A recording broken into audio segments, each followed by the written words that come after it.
So thank you too for joining the Adaptive Men, my podcast. Thank you, Dre. Thank you, Phil. If you want to, each one want to introduce yourself, Yeah, I'll go ahead and start here. go for it. Andre Dre, checking in from Edmonton, Alberta, Canada. So your fellow brother up north, and just grateful to be here. This space, and just quick background now is what I got my hands with is really creating spaces for men and women to be in relationship with each other, and that starts with the relationship with self. So leading men's groups and doing relational work with the conscious communication. So that is me, and I'll pass it on to Phil. Thank you. So yeah, my name is Phil Horning, and I'm here in lovely Colorado. And yeah, getting into men's work. Really, the goal I have here is to help men become more grounded, to help overcome some of the obstacles that current society, as well as things that they've grown up into. So really here to help support, and I'm really happy to be a part of this. So thanks, Michael. Awesome. Thank you. We were just touching on a subject right before we joined in. No, we were touching on that topic just before, was the idea of how, Dre, you mentioned how in the West, or at least modernization of, or Phil was, about how no matter where you go in the world, like the same problems are still happening. Like I was living in Northeast United States. Now I'm living basically Southeast United States. Phil, you're middle of the country, more or less. Dre, you're up in Canada. Is Edmonton like Southeast or Southwest Canada? West. Southwest Northwest. Canada. Northwest Canada. That's really far up there. Yeah, but no matter where we go, we like even globally, we see the exact same men's issues going on, and how it may be less a function of culture and more a function of changes globally in society and modernization. How was it, Phil? I think you mentioned disconnect, modernization and disconnect. Yeah, the more we become modernized, the more we're behind screens, the more segmented we're away. The less we have places to go, less places there are for, communing, getting together. A lot of the times before the smartphone, before all these different things that were brought into the home, a lot of things were out of the home. We had to go out to connect. We had to get together, go to a buddy's house, go to the bar, go to like those kind of communal places. And now it's becoming less and less. The components of the bar is at home now. The components of talking together is now virtual. A lot more so. And community spaces are becoming less and less prevalent out there. It's funny you mentioned that. I think I just heard a statistic earlier that was like the attendance at pubs in the UK have gone down dramatically. And how you can actually correlate that to like men's mental health issues. Like there was a real benefit beyond just getting drunk and shit talking with your boys. There was a real deeper benefit to being around guys, just like communing, younger guys, watching older guys engage each other, discussions, dealing with conflict, talking about your day, connecting with, even if you're just sitting there and just like having another warm body next to you. Somebody like that gets it. Like even if maybe that guy over there, he worked 12 hours in construction, this guy over there worked 12 hours in finance. There's this common feeling of like, oh my God, I'm exhausted. And you're just sitting there and just existing, having a pint of something, and it's recharging, it's rejuvenating. And now we're losing a lot of that by being stuck in our homes nowadays and stuck through social media and things like that. Yeah, I find it very, very healing just to jam with my friends, even if we don't need to go deep at all, just to be in each other's presence. It's in a way where I get to kind of disconnect from the mundane of life. Like if I were to, speak to just the 9-to-5 grind, and I can just be so stuck in the energy of doing and being that robotic person of providing for this job or following through my responsibilities. So when I hang out with my friends, I can just relax, right? And sometimes I just don't need to make it serious. I could just be in the presence of others. Like it's soothing for me. And I wonder why. Right? It's as if like, wait a minute, I'm a human being and I'm meant to be with other human beings, and we're social creatures. We survived in packs, right? In tribes, dating back to our ancestors. So it's like a process of remembering what nurtures us, what nourishes us, what gets us connected to ourselves again. And as Phil, you mentioned about the technology, it really truly pulls me away from that. Like it's as if I'm becoming a cyborg or, you know, a mesh with machine, right? And it's inevitable in a way, right? Where now I gotta know how to work with technology or artificial intelligence and not like kind of like lose the humanness in it. Mm-hmm. So there's much more intention and attention to checking in with my sovereignty. Am I being conscious or unconscious? Because those algorithms, right? Oh, pick up my YouTube shorts. That's where it gets me. I'm gone. You know, you bring up an interesting point with your tribe. You know, the tribe is a place of communing together, working together, supporting each other, and also trusting each other. And that's something we're seeing less and less. There's less trust with others. There's less support and asking for support. I know for me, it's still a little difficult to ask for support and help from others, from the tribe. Say, hey, I need this because we're expected to know it all. Or we feel like we are. Because men were expected to know it all, or people in general? I think, or more so, like I would say people in general, but there is a big emphasis for men. We have to know it. Yeah. And we shouldn't rely on others as much, because that gives us our masculinity. It gives us our quote strength and quote masculinity, I should say, but further from the truth. Yeah. I think there's a bit of a prisoner's dilemma with men nowadays and opening up, where it's like, well, if I open up to the wrong person, is it going to hurt me more than had I just kept my mouth shut? But the irony being that it's like, it's really not a prisoner's dilemma if you can recognize and acknowledge that majority of men, even if they do attack you, like deep down, they're like, actually, I wish I could do that too. I wish I could be vulnerable and ask for help and say that I'm having a hard time and really say how I'm feeling beyond just superficial top. How's the weather today? Oh, sports. Yeah, fun stuff. Oh, yeah. Like, got a promotion at work. Oh, cool. And then I was like, well, how are you doing? Like, oh, no. We don't talk about those things. No. Oh, that's the weather, please. But yeah, that need to get deeper into conversations beyond just the superficial. Like Dre, you mentioned, yeah, sometimes it is rejuvenating to just be around other guys, just to have fun and just chill and do nothing. But asking for help, personal story, just moved here 3 days ago. The night that I got here, it was like 6:30 at night, and I was already running through my head, like, all right, I got to bring all this stuff upstairs, and I got to get food, and I got to get set up with this, and I got to do this, because I got to order stuff on Amazon. As soon as I got here, 3 of the guys were like waiting for me. They helped me unpack my car. It would have taken like 2 hours by myself. It took them like 15 minutes. One of my friend buddies, he literally drove me to his house. His fiance cooked me dinner, and then sent me home with a dish of like food for breakfast for the next morning. And then the next day I had to like try to assemble up this whole thing. And while I was freaking out trying to assemble it up, my roommate next door brought me dinner too. And he gave me like a bowl of like buffalo wings and mac and cheese that he had made. It's like, here. I didn't give him like a Mike's Hard Lemonade. It's like, here, go for it. This is your dinner. I'm like, and the whole time I was like, I was like, I have to give something in return. I have to do something in return. I have to buy something. I have to do something. And they're like, no. It's cool. You just got here. Take care. We'll take care of you. You're good. And I can almost feel like my nice guy, like, I feel like this is weird. I don't feel like I deserve this. This is good. But deep down, I was like, no, they're happy I'm here. They're helping out. They know I'm struggling. I'm getting my feet here, getting planted. But it was interesting to notice my own feelings of like, ugh, thank you, but also, ugh, kind of kicking back. But I think most guys have a very similar feeling of, A, I shouldn't ask for help, and B, if I do ask for help, there's something wrong with me. Yeah. There's that resistance to saying yes to help. Like, I'll just speak from my own experience and unpacking where that comes from. It's as if, like, I don't know, for me, it's like I owe you something. It comes from that owing of like, okay, I gotta make this back.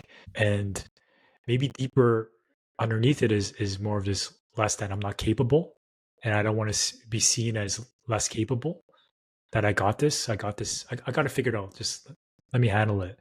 Just like if my dad showed me something, let's say a Lego thing or a jigsaw puzzle, I want to figure it out myself. I don't want someone else to do it for me. So there is this resistance to like, even, I mean, before receiving compliments, you know, nah, it's okay. Or I would just return a compliment, you know, or even receiving a free coffee. That resistance is still there. Yeah. So let me ask you guys, so I'm curious what your thoughts Sure. are, is where do you think this resistance originates from? Is it a societal message, a family message, a friend's, self? I'm curious. Family systems, growing up, probably childhood. I think what's interesting, at least I'm drawing a comparison, is like I think we kind of went like 180 degrees on a societal level because now we have like an entitlement problem. But entitlement is just almost the opposite of asking for any form of help in the first place. Previously, it was like, I don't want help from anybody. And the entitlement issue is now like, no, I deserve everything from everybody. So I think it's like if entitlement can come about as a result of us giving way too much to kids growing up, way more than they really should get beyond like you should help them, but it should encourage them to be able to do certain things for themselves, then it's fair to say that if we didn't help the kids at all, then the fear of getting help in general tends to get resistance put towards it in the first place. Yeah. Yeah. For me, like, yeah, it goes down the family system again, because I'll speak for myself again. Like I learned from modeling. So when I witnessed my parents, there isn't much examples of seeing them ask for help. It's like the Western societal idea of individualism, that everybody has their own house, their own TV, their own lawnmower, their own tools. Whereas the idea of sharing that, which was prevalent in communities when things were open and we would share our resources together. Though it seems like everyone's so private once they've came home from work. And this is what I'm witnessing, and we keep to ourselves. And it's interesting because with Asian culture, this is a joke that I witnessed growing up, is that when we bring food enough for everybody. Okay. Or even drinks. I'll call with my buddies. And yeah, you can have a beer. I bring a case, a 6-pack. You can have my beer. But when I was hanging around with the white guys in my community, everybody would bring their own drinks and drink their own drinks. They wouldn't share their drinks. Interesting. Right? So there's this more of this individualism versus collectivism. And I find with Asian culture, there's more collectivism, socialism in that community aspect that's ingrained in our body, where there's a cultural expectation that if I do go to a friend's place and they're cooking for me, that I bring something. Even if they say no, I still bring something. I bring enough and you can have it.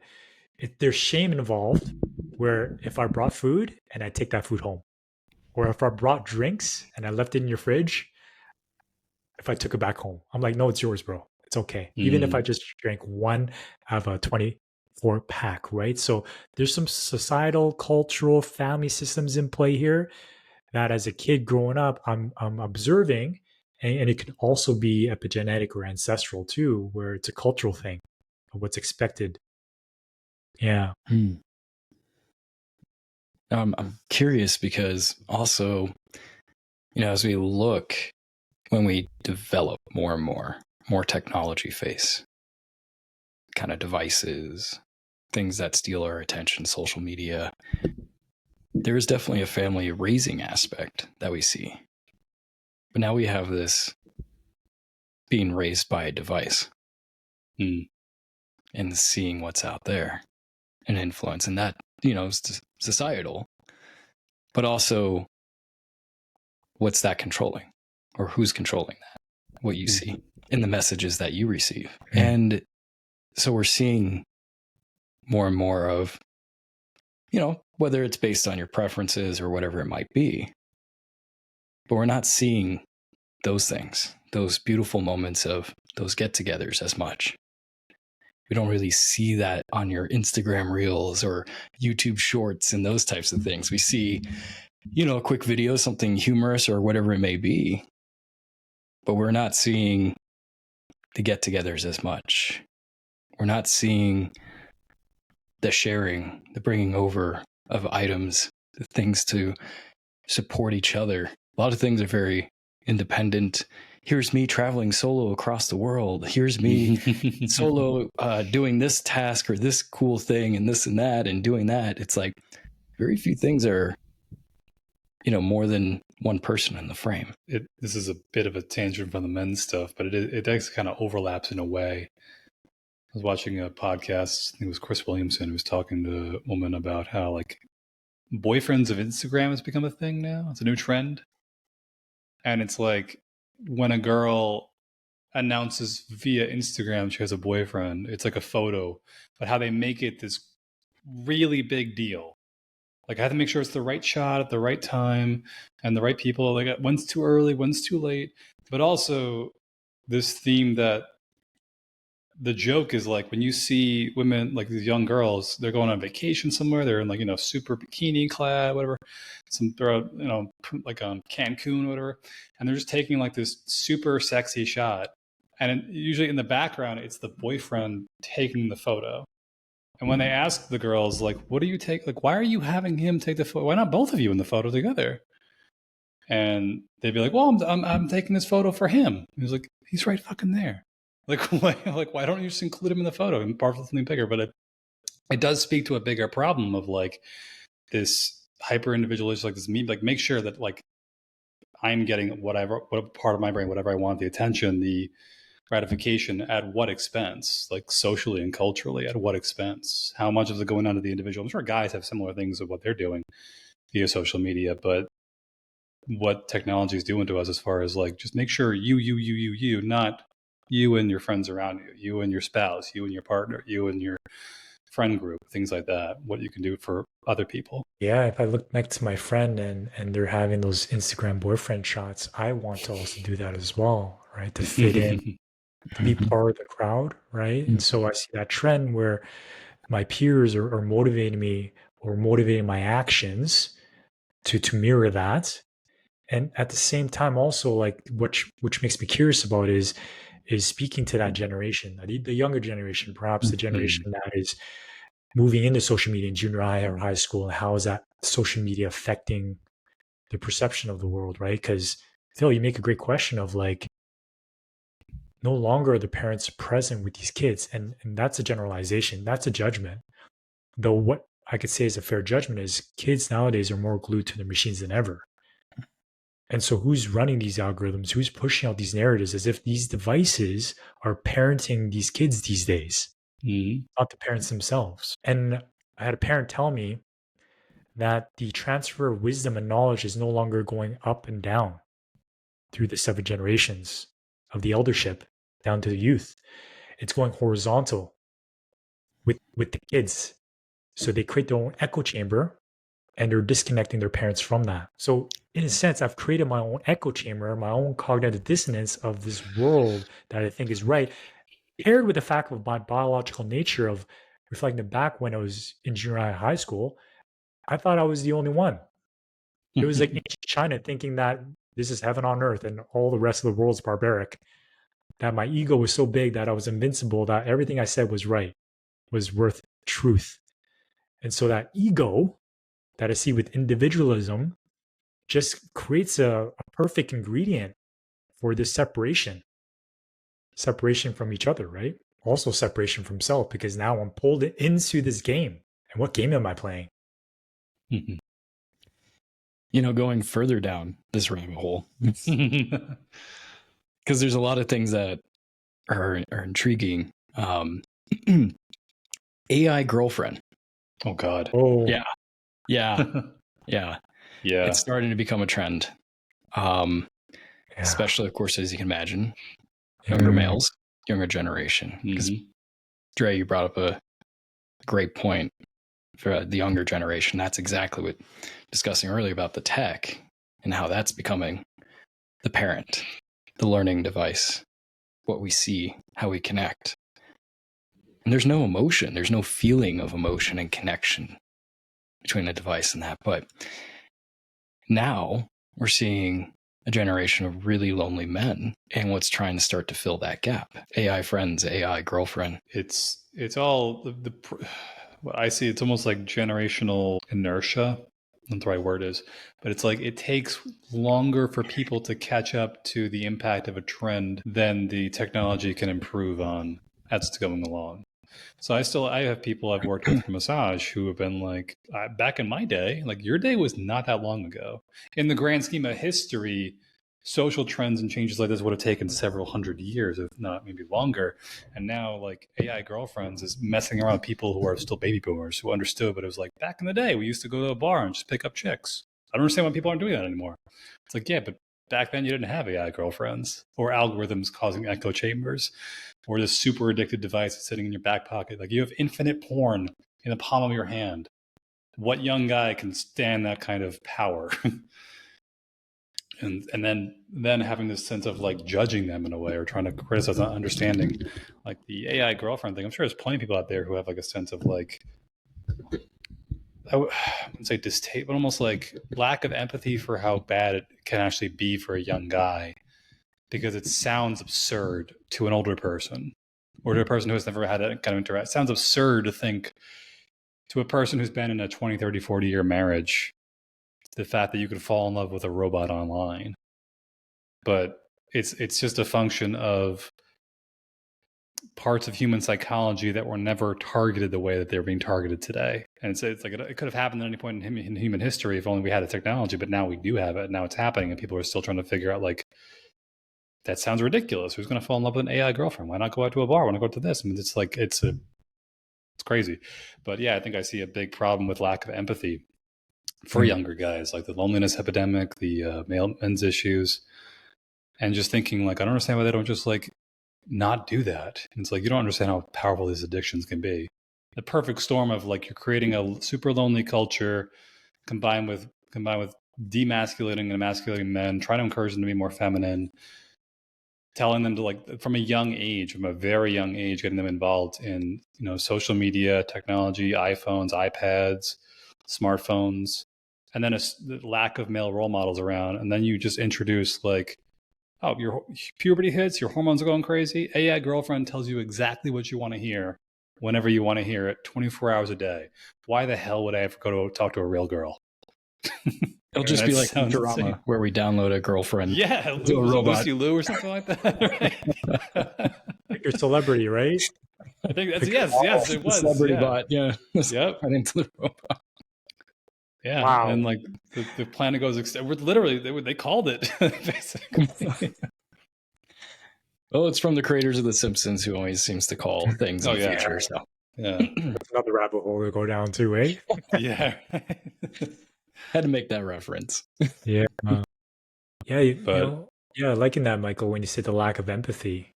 And there's that ageism, right? Of the generational disconnect of like, come on, like, how could you? Or, you know, back in my day. And knowing that everything has a cause and effect, and to be able to look and trace back the steps of how we got here. That really the younger generation just inherited our problems. It's just being passed down. Yeah. And so that I can meet someone at that age and be like, hey, what's up? What's happening? What problems So would you say? Well, more like problems of like your challenges in that, right? Because I can speculate, I can judge, right? Though I won't know unless I went to that junior high kid and talked to the guy, or that high school kid, and what his struggles are. Because I'm so disconnected from my reality of back in my day. And that comes with a paradigm of how the world should be according to my eyes. And that's how I turned to a dinosaur, right? I'm not working the iPad anymore. I'm not doing online banking because I don't trust that. And I'm not with the times anymore. Though, how can we foster those conversations where the older generation, baby boomers, millennials, the Gen Z, all come together and can have that, you know, commonality of the humanness and the compassion to be able to hear the plights and challenges each societal has gone through. I think one of the problems we see today is that, I forget where this thought came from, but I was thinking about, I've quoted this so many times in my past. I did crew back in college. And I think something with the men's work, what we notice with young boys is that there's almost like an innate built-in urge to try and like test your boundaries and just see what you can do and how far you can push yourself. And when we try to really suppress that, it ends up popping up somewhere else later on in life in some form or another. And like, for me, I did crew back in college, and it was like you wake up at 5 o'clock in the morning, sweat your butt off, blow your lungs out for an hour, hour and a half, like while freezing your butt off, because we're on the North Shore in the Northeast of the United States. And then we'd be rowing from like October to like April. So it was freezing in the middle of winter. it was brutal, but at the same time, it's like I didn't know I could do that. My limitations were so much bigger than I thought they were. And I think there is this, we said like the ageism thing, like the generational gap. There is this notion of young men not pushing themselves, not trying to step out of the comfort zone. But even in the case of that, like we'll say, like it pops up somewhere else. Like I don't know if you've ever heard of this, but there's something referred called the speed running community in video gaming. Mm-hmm. So yeah, finishing a game as quickly as possible, as fast as possible. And there's just massive online leaderboards, and it's 99.9% guys. And so it's like, oh, they just sit around playing video games all day. Like it's like even in those spaces, they're still chasing some sense of competition, some sense of like, what could I do as a form of an expression of pushing my current capacity and capabilities of doing something. And I think this is something that we're not really grasping, that like you kind of need healthy male guidance or like male mentorship or just society to take that energy for young kids and put it in a healthier direction. Like if you have a kid who's a speed runner, maybe he's ambitious and he'd probably do really well in like a physical activity or a sport or a different act. Like that's something a little bit more productive with this time and energy. Like it's still there, but it's almost being like misconstrued in a certain way. That I think a lot of people have this idea of like, oh, they're lazy, they're not interested. It's like, no, they're just kind of misguided and lost. Not saying speedrunning is bad. Everyone's listening and is interested in speedrunning. But the idea that this energy is being misappropriated. And I wonder if there's ways, there's a loss of connection of understanding that it needs some degree of guidance to try to start putting in a healthier direction. I think it's more of the addiction to it. Like a community. So I'll expand further. Because addiction, of course, can be an interesting word. From, hardcore addictions to things that we would call maybe more softer, like speedrunning type things, where you're constantly have to go on there because you're getting rewarded by getting attention, you're getting likes, you're getting these videos created. And it's not so much of, doing the thing as it is as that you are like feel like you can only get your needs met through this thing, or that you're ignoring something because of it. But different rabbit hole there. So it's not so much of like, oh, I have to rip them from doing this component and this part of what they like doing, which is video gaming, speedrunning, that kind of thing. Mm-hmm. But maybe I should diversify a little bit, channeling, add in a few things, and make sure that I'm not being sucked into this thing. That if it's just a hobby, if it's just a hobby, that's cool. Make sure it stays as a hobby, not as a thing or a tactic to avoid real connection, not as a tactic to avoid friendships, connection, relationships, hardships of life. Yes, they're out there. So that was just something, a thought that came up around that. It's like, well, it's not so bad. Like, if you like to play video games, great. You spend 10, 12 hours a day playing video games, that might be something different of what you're trying to avoid. So that's really kind of more the thought, is it's not so much of the thing that's the issue. It's what are you trying to distract yourself from or get away from because of the thing. In that capacity, try to go for it. Also to acknowledge that the thing has been designed to get me addicted to it as well. Yep. And it's been harder and harder. Yes. So it's biohacking my biological nature. And sometimes I'm just unconscious and I'm hooked in. I'm hooked into the Kool-Aid, the drip now, right? And man, is it ever hard to get out of that? I can imagine. Though from this thread, from what you both shared, is this, what is this common thread where it doesn't matter what the generation is, that you can call it the masculine energy, right? The energy to create and build. What does it mean to be a man? What is that commonality? Because you said, hey, Michael, 99% of the leaderboard for speedrunning are males. Interesting. If I were to assume like that this masculine energy wants to create, wants to be on purpose to build, right? So how can we foster that no matter what the generation is? It's just there's the container is different, right? It's like the petri dish is different now with different conditions. different variables. Yeah. But then my essence of what it means to be human and to be in a man's body with more testosterone, how can that be brought out and talked about more so that that can be channeled appropriately in the petri dish, conscious awareness? Yeah, that was the point I was getting to. Like, I feel like you made a good point that it's like if it's a hobby, that's great. It's, for me, the point was more the idea that it's mostly men doing some expression of competition amongst other men. And even if you try to like say like we're not gonna put you in sports, we're not gonna put you, it's gonna pop up somewhere.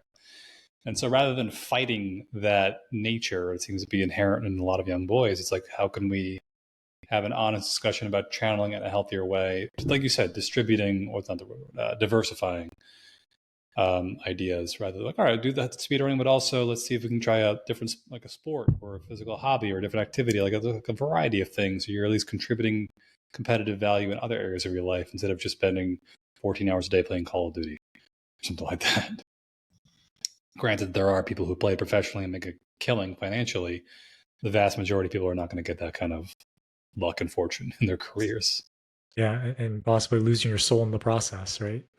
I wonder if like guys playing 14 hours a day of Call of Duty in an attempt to be like one of the top players to then get like a Twitch following is the equivalent of women doing like OnlyFans, hoping to be the top like 1% of earners. Because like 99% of only, and it's not to get off topic, but then like 90% of women who do, anybody who does OnlyFans, like they're getting pennies per month compared to the very top 1%.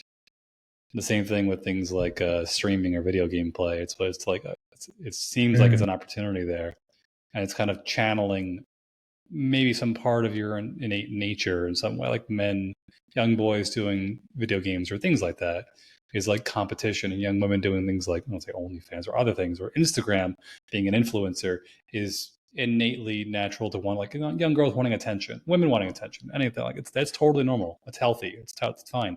When you exaggerate the crap out of it, that's where the problems really arise. Men being competitive, great. Men being hyper competitive, playing 16 hours a day Call of Duty, debatable. Women wanting attention, totally fine. Women wanting attention by selling their bodies online to strangers, debatable. It's like where the extremes start to happen when we're looking at fundamental aspects of human biology. We got to move your mic. In a bad spot? Yeah, it keeps getting smacked, picked up. Okay, let me try moving this thing out of the way. Let's see. I should mark this clip. Hold on. There we go. Just so you can edit that out. I think it can actually, the software can edit out like weird sounds that weren't our voices, so it should be all right. But I know every time you're moving your hands, it's just hitting this thing. It's getting used to it. This thing. Yeah, I just wanted to give you a second. It's pretty funny. And since we're on a quote pause break, do we want to go down the OnlyFans route? Because the only I think topics there's something to talk about there. Sorry, what was that? Oh, the only topics I can think of around it, it's like, well, maybe that continuing that 1%, it's like, okay, maybe only 1% really should be doing this because, you got the top 1% competition for Call of Duty. You got the top 1% of people that really put in the effort to make a business out of OnlyFans. Then you got the rest, but then it gets down a weird route. Well, I mean, I think there's multiple things we could pull apart in that. Like part of step number one, there was a podcast that Connor Beaton did with Michael Sartain, his interview he did, and he was talking about how there was some porn star who slept with like 1,000 guys in one day or something crazy like that. Mm-hmm. And he said, like, it's less about the woman doing what she did and more about asking the question, where did they find 1,000 guys to agree to this? And how lonely, where are they in life that they felt like that this was the greatest thing that could have happened to them or like was worth doing? Like, what are we doing to men nowadays where it's like you literally we have a society and world where like there's no, like, assuming heterosexual men, that it's just like it's so difficult for you to just try to attract the attention of a potential partner that you basically agreed to be one of 1,000 men to then sleep with one person, all in the span of a day. Who's the other 999 men that decided to go afterwards? That's what he mentioned that. He's like, who is guy number 850 who's waiting outside in like a room? Gotta pull a number? Like, Yeah, right. But Not one of those tape dispensers, pull the number, yeah. yeah. It's like Beetlejuice at the end of the movie when he pulls the ticket.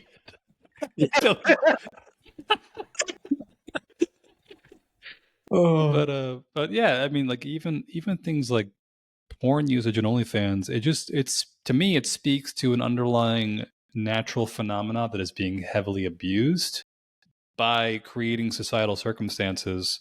Hopefully, I'm not hitting this thing. By creating societal circumstances that are trying to sublimate or negate natural biological impulses that are now popping up in different areas. Like trying to act like men are not going to have some degree of healthy sexual desire and trying to like, find ways to either push it down or push it to the side. It just pops up elsewhere. And you know what's coming through me right now is that I'm being gamified.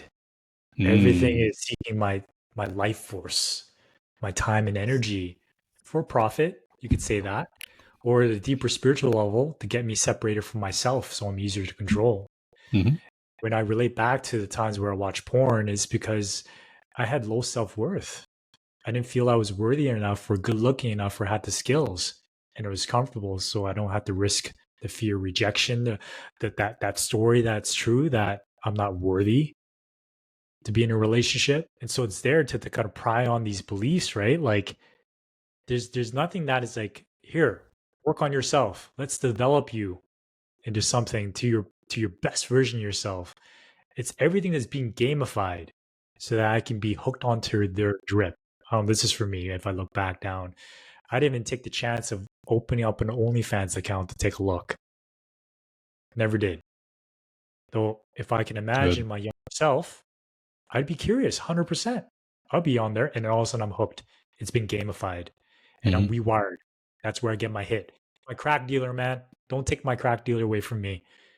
And now, oh my God, right? Everything's kind of put against me. Imagine the hill I got to climb out of that. Yeah, and it's not only the hill you have to climb, it's also the shame you're getting from people that you had to climb the hill in the first place. Because it's like there's not a lot of empathy to understand how you got there in the first place, as though it was like your active decision as a young man to say, I'm making the rational choice of spending however many hours a day and how many dollars a day on a person I've never met on the internet versus working on myself and trying to be articulate and putting myself together and being developing social skills, how to flirt, and how to dress well. I'm choosing to put all that aside. I'm actively choosing to just no. It's like you're biohacking, like I said earlier. We're abusing parts of human psychology in favor of like monetary gain and social gain, but a lot of it happens so quickly. It's like we do the thing, it has a negative outcome, and then we have to then talk about it afterwards once we realize a negative outcome happened. But I think something like human sexuality and human sexual desire, especially in terms of like relationship dynamics, has been around for such a long time that it was probably pretty obvious that putting sexually explicit and like images on the internet or videos was a terrible idea from day one. We knew it, but we just said, hey, there's a lot of money to be made. Why stop here? Prostitution is the oldest profession. Well, also it's these things are being created to satisfy that lizard side of the brain. Sex, those types of things. Look at these images, beautiful women, that kind of thing. I mean, drugs, alcohol, the logarithms on Instagram, the things that it's feeding you is created to go to the more basic function of the brain. Give me something that's going to make me feel good and laugh and give me a dopamine hit. Give me something that's going to scare me a little bit. Put on these threatening based messages or something like that too can happen. Just the same, all the same. We get hooked on these things and just like current news feeds and that thing. It's like, oh man, what kind of disaster is happening today? That's just been like it for years and years. Yeah. But it's really appealing to that more lower level functioning part of the brain, because that's the first pathway everything in our bodies and nervous system goes through first. Yeah. So that's where we feel it in our body, and that quick release of hormones is all because of that. It doesn't go up into the higher functioning areas. It doesn't take that second path because that's a longer path to go through and process. Yeah. I've heard it referred to as limbic capitalism. Just fucking terrifying. And this is the point we said earlier, Dre, about the young boy getting sucked on porn, is like, to what degree do we judge a man, of any men, to having an inability or a difficulty with controlling certain impulses that are outside of his conscious ability to control? Like you can make a decision to not want to look at things like porn, but that doesn't change the fact that the feeling can be extremely powerful and very difficult for a lot of men to fight off. And then when they succumb to it, they get blamed and shamed and guilted for it. And it's like, you have no idea how strong this signal is in the back of my head. How every thought I have is being misconstrued or like warped to justify to myself that this is a rational decision when it may not be at all. But it's not even me doing it. It's part of my brain's being hijacked externally by my environment. Well, let's take that another program. Yeah, let's take that another level deeper. Why? Money. What? I mean, well, why do we allow ourselves to succumb to this stuff? And reasons is because of a lot of our own past pain, past ways that we were raised, our attachments, development as we're kids, what we were taught, what we learned from society, family, all those types of things, and the interruptions that occurred during this development. And so when we have these things that are interrupted, these distractions that want to come in, they try to satiate these places where that interruption occurred, where we didn't get our needs met, or we needed something. And so it fills in that void. And that's, instead of allowing us to think through it, say, is looking at, porn here really going to help me to where I want to go? Well, no, but it's going to give me fill in this void that I had from something that potentially happened to me earlier. And so that's the places where we need to dive into. It's like the more we become grounded into who we are and understanding and exploring that shadow, the more we're able to resist and understand how to resist appropriately these things and the reasons why we do go for it. Yeah, and there's a lot of pieces to this as well. I love where this is heading is like, okay, so how do I get out of this trap? It's like a mouse trap. And Bruce Alexander, he's a psychiatrist. He did this experiment with rats in a rat park. I'm sure you heard about it. Yeah. And he had water, one was laced with cocaine and one didn't. But he first had the rats separated from each other, and they preferred the water that was laced with cocaine. It's more addictive. But once he put all the rats together and they started mingling, started having sex and socializing, the rats then preferred the water without the cocaine. So the opposite of addiction is connection, is what he discovered. And where I'm going with this is like, okay, if I'm this like 13-year-old boy trapped in this, and my parents or my friends are shaming me, my counselor is shaming me because I make a slip, it becomes a self-fulfilling prophecy that I'm a piece of shit. And I'll continue to watch that because that's who I am. You're judging me. So that one piece there of judgment blocks me and creates a self-fulfilling prophecy. Another piece is, man, would it be super difficult for me to be 13 years old and not having the conscious awareness? So how the hell are you supposed to expect me to get out of this by myself when you put all the chips against me? It's like playing Monopoly shorthanded, right? Where the bank like has all the money. Like, Michael, first you get paid double, right? And eventually you're going to take over the game. So how do we create spaces for support where there is help, where people are talking about this from their own personal experience? They're like, man, it's not only me that's struggling with this, and not from a place of judgment that there's something wrong with me. Quick note, because I want to point that out. It's really interesting. Fun fact. Monopoly was actually invented as a game to point out the problems of monopolies existing, and then it ended up becoming a super popular game instead. and everyone loves to try to make monopolies. And It they was got the meant to money. point to, yeah. First few.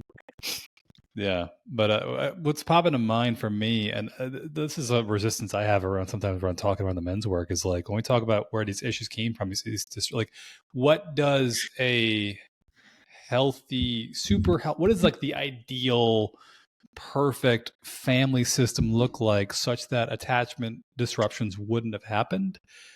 And looking at both sides of that, I think growing up, especially for young boys, it's like, yeah, you need that healthy feminine maternal energy when you're very young, and then slowly it transitions to paternal masculine energy and your dad teaching you how to be a man. But then the problem nowadays we're especially seeing is like this attack on traditional family dynamics, family systems and whatnot, that it's like there's this, let's say, a push towards, but there is a push within the court systems towards, emphasis on divorce. Might even be like a financial incentive towards divorce. It's creating this giant feedback loop of emphasis towards not regulating issues within the household to then create healthier circumstances for the kids, which is leading to adult men who then get married and they can't regulate, ground themselves emotionally because they didn't see it growing up, who then get divorced, and then it just creates this giant circle and spiral that goes around. And on both sides of that, it's like, well, then that essentially says in a way, it's like a healthy family dynamic would need ideally a healthy, grounded masculine figure, usually a father, not always, but usually a father, but also a healthy, grounded maternal figure. And then the social pushback around that idea of like, oh, so you're just saying like you just want women to be, barefoot and pregnant and doing all this stuff. And then just like, what does like a healthy mother look like? What does a healthy father look like? And why is it so under attack from today's dynamics? If that's what will then lead to children having minimal attachment disruptions growing up. That was a convoluted thought, but yeah. No. I think it's good, and I can't remember the guy's name who originally came up with the attachment model back in, what was it, like 1960s, 1970s? Bowlby? Yeah, that's it. I was like, Bowlby? I knew it'd start with B. He had a quote, because I've been reading this book, The Body Keeps a Score. Bessel van der Kolk. Yep. And there was a quote from that guy from the original attachment method who said, mothers stroke, fathers poke. And I thought it was very interesting because it was like, yeah, the nurturing side of mothers, early on in childhood, soothing the nervous systems, creating the healthy connections. And then when they're broken, recreating and healthy establishing of recreation of that. And then, when it comes to when a child starts to mature more, they're going to start needing more of that masculine energy to poke them out of the nest a bit, push them a little bit beyond their boundaries and allow them to understand how much they can do, how well they can do something, and also to start questioning what their identity is of who am I? And those questions come from Dewey Freeman's model that he helped simplify with the attachment theory. So I thought it's quite interesting to see that quote and also the dynamics and the interruption of just family dynamics, like you were talking about, Michael, to say, now we're starting to attack those feminine, masculine dynamics in the family and how they help children raise in a more healthy style and creating, as Dewey would say, a healthy blueprint of attachment throughout their development.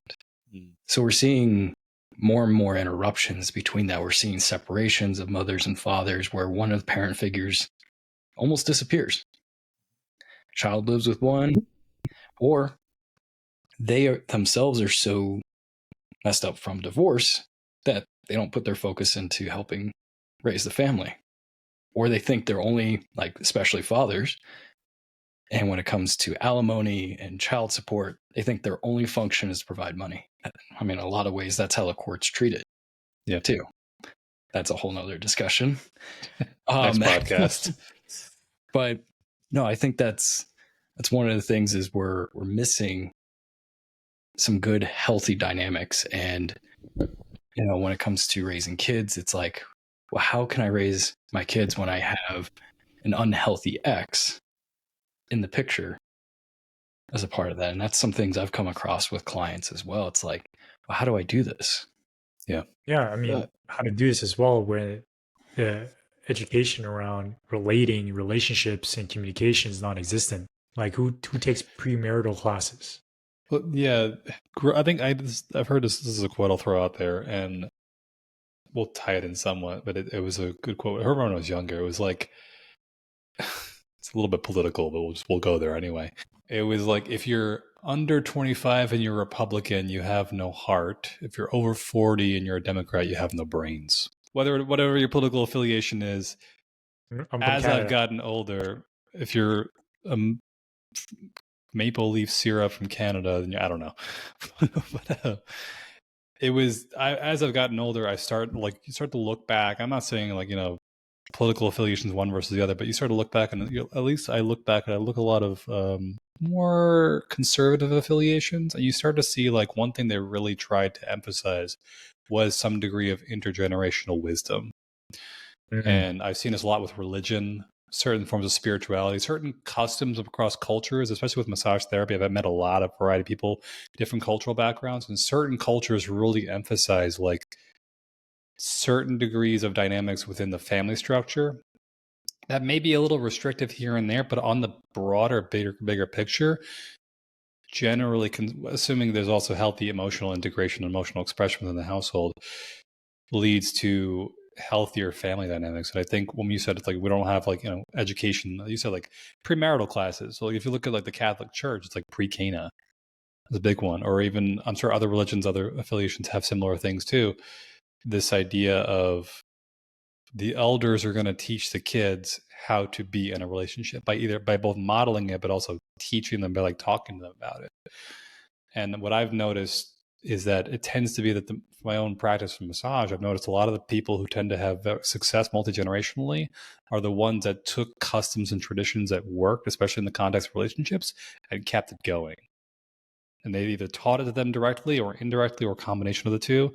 Whereas nowadays, everyone's like you said, learning horizontally, learning from each other. Like people are now almost split testing relationships on a societal level by saying like, oh, what was it like when you tried that and got divorced? What was it like when you dated that guy who was no good for you? That girl who was no good for you? What happens when you broke it off and then got back together, then broke it up and got back? Like, how did it work for you? How did it work for you? And all you have to do is really look back a couple of generations and ask like, what did they do back, 50, 60, 70 years ago? Why did that work? And why isn't it working today? Would it still work today? What's different now? Technology is a big one, but like, yeah, people going from more horizontal to looking back, like, can we look back vertically, like back through time and ask what worked back then? I just had a podcast, it was 2-3 weeks ago with one of the priests who was part of Connor's How to Work with Men program. And I don't know if you two managed to see it, but he mentioned how they've had a massive influx of young men in a lot of these congregations across the whole world. And I think it's a lot of guys who are like going like, where is that older wisdom of an older man that I can talk to and ask what to do? Because I can't keep looking on Google and Reddit to find these answers. They're just not there. They're kind of there, but they're not working. Yeah, remembering the village is what comes through for me. Like remembering the community, the tribe of like what worked for our ancestors, what worked for my lineage, dating back not just too far long ago, going back to the basics of it. And it's like, man, because if I'm not aware of it, it's easy that I get sucked into the monetization of the capital of me, right? I'm just another drip for this corporation taking my time and energy towards what they want to sell me to. I got to look this way. I got to get this to be attractive to get this date. Like there's always a product, right? To solve a solution. And another product. It's like, take this drug. Okay, take this drug to counteract this drug. The side effects. Yep. Let's go to the root. And we don't have to look that far, right? We can look to our, a couple generations back to see what the basic things are. And I agree with the traditions, cultures, they exist for a reason. They're what held society together. Yeah. Yeah. I mean, the reason I mentioned emotional expression, because I've seen a lot of multi-generational families, and you start to see the breakdown happens generally when the parents get so disconnected from emotionally connecting with their kids because they're so, especially immigrant families. I've seen this a lot where it's like, just go there, work your ass off. We don't talk about our problems. And Dre, I think you can relate to this better than I can. that like just work, don't talk about your problems. And then like within 1 or 2 generations, there's just a dysfunction that happens in the kids. And they're just like, I just never got like, my parents worked hard, but they never told me they loved me. Or they didn't like listen to me vent when I had a hard time, because we were all just working our nuts off. I think this is a very common theme of immigrants I've heard from a number of different backgrounds. That's been kind of lost in recent generation is like emotional expression within a family system, connection and expression.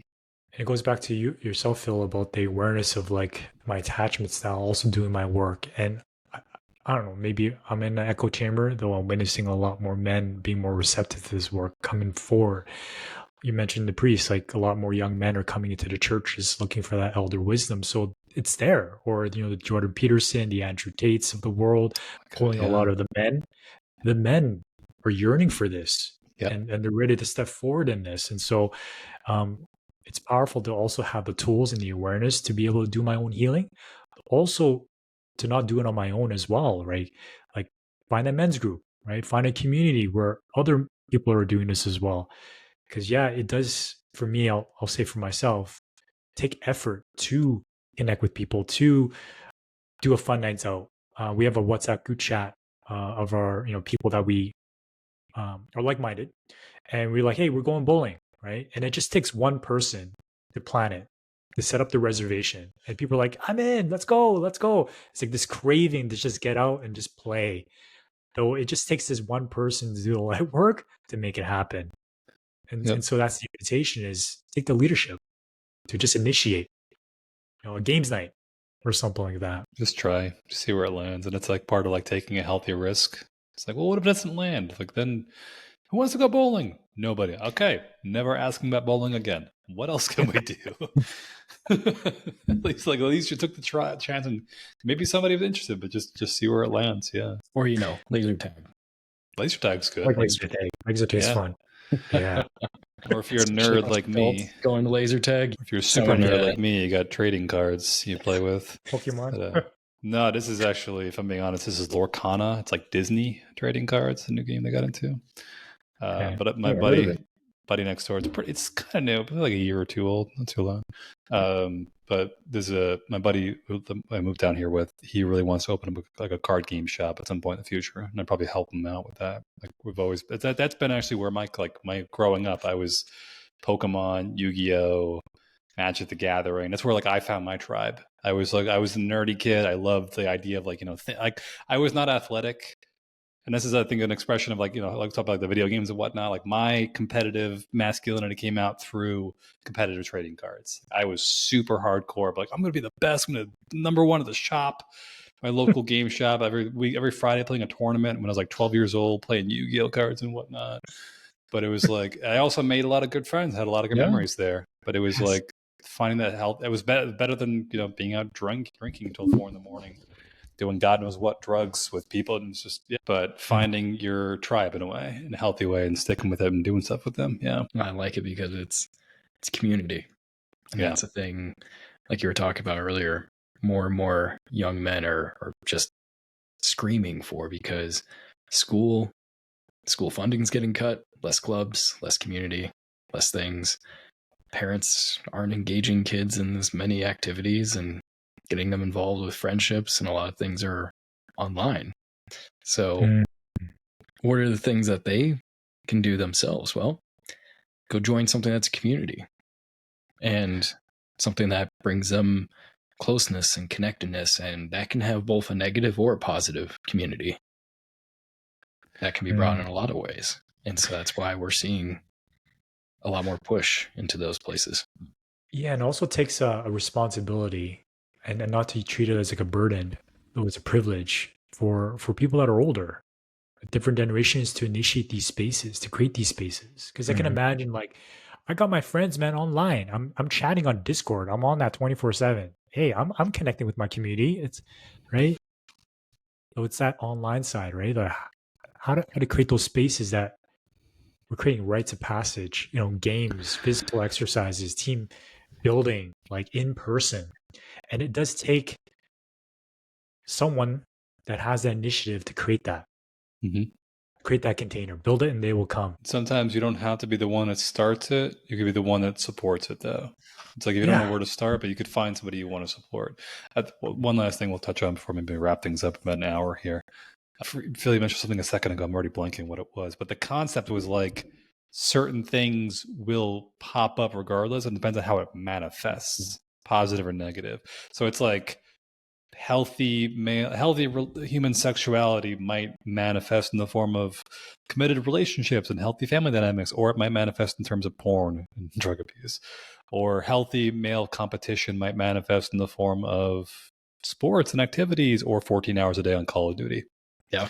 And it's like, it's going to come up regardless of whether you want it to or not. It's a question of how can we channel it to create it in a more positive direction, or acknowledge that it's going to happen, rather than saying like it needs to be suppressed and wiped out, versus putting it in a healthy, like creating healthy communities.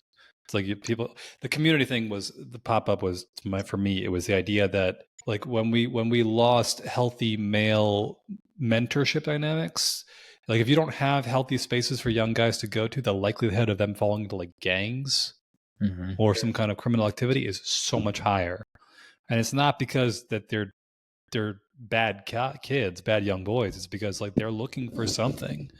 They're looking for some form of community, some form of mentorship, some places like even in a gang, like you're a mentor and you're being mentored. But it's like, would you rather like gang violence or like, healthy like church? Like it's kind of the same thing, just in a different direction of where you can get involved to get a part of something bigger than yourself that they're going to look for. And if you don't create it, you don't voluntarily create a healthy space, it's going to pop up in a negative way somewhere else. Well, it's one point on to that too. It's the fact of being seen and recognized. And whether it's through a gang that you join or a small church community, being heard and seen and recognized are all key elements of a community, a healthy community. Like something you can contribute. Yeah. And that's one of the things too that, that's stated out there. It's like you need to be felt, needed, and wanted. Mm-hmm. And gangs give that. Yep. They do in a very interesting way, but they absolutely do that. They give young men a purpose, whether how bad it is, but now you have a purpose too. And you're a part of something. You're part of a community. You're part of a, quote, a tribe, and you're heard and you're wanted and needed as part of this. And so I think that's kind of some key elements. If, you guys are going to go out there, build your thing, give it a purpose, give others that join a purpose, make them feel seen and wanted and also useful and needed as a part of that community. Yeah. World of Warcraft. Yeah. World of Warcraft. Yeah. Dude, I lost so many years of my life to that game. Holy crap. But like looking back, it was like the best feeling was the idea that when we did like the big raids against the big bosses growing up, but it was like I had friends who were like physically in person who wanted me to hang out with them, and I'd be like, no, sorry, bro, I gotta go raid, because there was just something about like feeling needed. Like my character was an essential part of our group, and it felt so good to be like, you guys can't do this unless I'm there. And it's getting lost. It's a part of community is getting lost in today's day and age, of this feeling of like I got invited to a barbecue tomorrow when my buddy whose fiance cooked me dinner, and I texted me like, yeah, you're invited, and I was like, oh cool, what can I bring? She's like, nothing, just yourself. And I had to sit there while I was driving thinking like, just my own positive presence is sufficient enough for them to then spend their money on food and cook it for me. Like that's an equivalent exchange for them. Is like just you being there and being a pleasant company is enough. And I was like, I got to get a fruit tray, or I got to get something. I can't not show up with nothing. Like, you got to be useful. I have to be useful. And it's like, no, your usefulness is your pleasant company. That's it. It's all you need to do. And it's like, this feels weird. I gotta get like a 24 case of something, or I don't know. This just feels. So I mean, that's actually not a bad segue to say, especially if you're going to do a men's kind of group.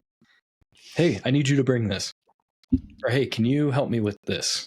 Even if you may not or have something, just help making them feel a bit useful when they come in as a part of that community. Yeah, even practice asking for help and support, modeling that. Exactly. Mm-hmm. And it's something I'm going to go down, hopefully not too long, a rabbit hole.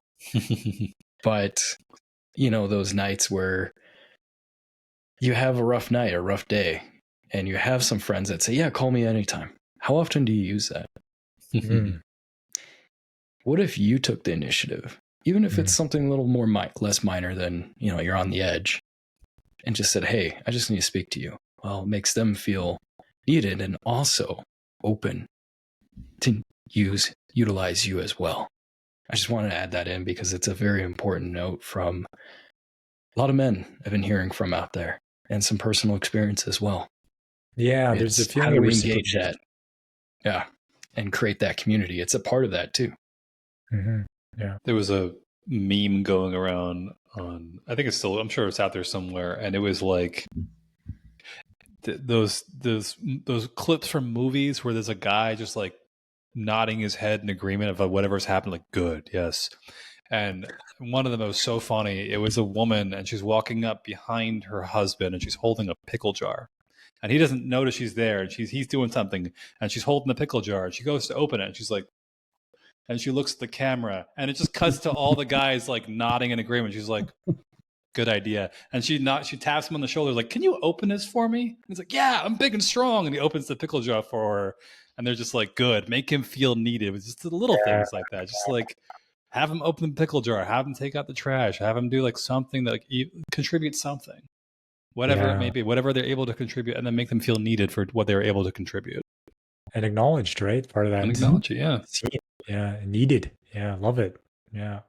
I love opening up jars. I feel such more. Yeah, pickle jars. Like either I'm going to break this jar open or it's going to come.